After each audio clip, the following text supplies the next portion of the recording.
शाम हो गई है, मैं घर जा रही हूँ। नहीं जाना, मुझे कुछ कहना है। क्या कहना है?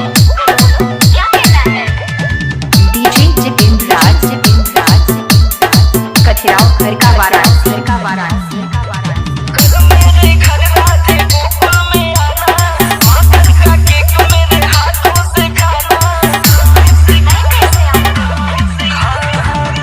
मेरे घर राधे गोकुल में आना, माखन का केक मेरे हाथों से खाना। आओगे क्या मेरे खिसन कन्हैया? आओगे क्या मेरे प्यारे कन्हैया? आओगे क्या मेरे किशन कन्हैया, आओगे क्या मेरे प्यारे कन्हैया।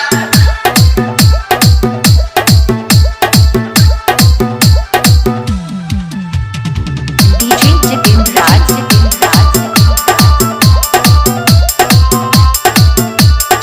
कठिराव घर का वाराणसी,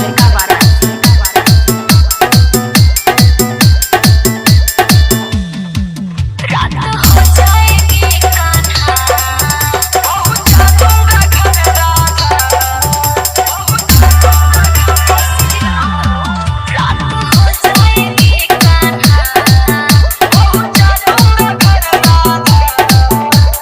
लिखेंगे बरसाती में तुमको भैया। आओगे क्या मेरे खिसन कन्हैया? आओगे क्या मेरे प्यारे कन्हैया? आओगे क्या मेरे किशन कन्हैया, आओगे क्या मेरे प्यारे कन्हैया। डीजे जितेंद्र राज,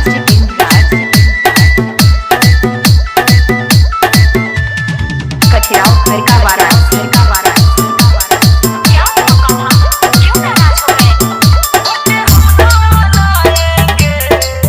सोरे कान्हा हम आएंगे। वाले बोलना चाहिए ना। सोरे कान्हा हम आएंगे। वाले वाले सांसें लगा देंगे नैया। आओगे क्या मेरे किसन कन्हैया? आओगे क्या मेरे प्यारे कन्हैया? आओगे क्या मेरे किशन कन्हैया, आओगे क्या मेरे प्यारे कन्हैया। डीजे जितेंद्र राज, कठिराव घर का वाराणसी। Mobile number 87 36 09 28 41।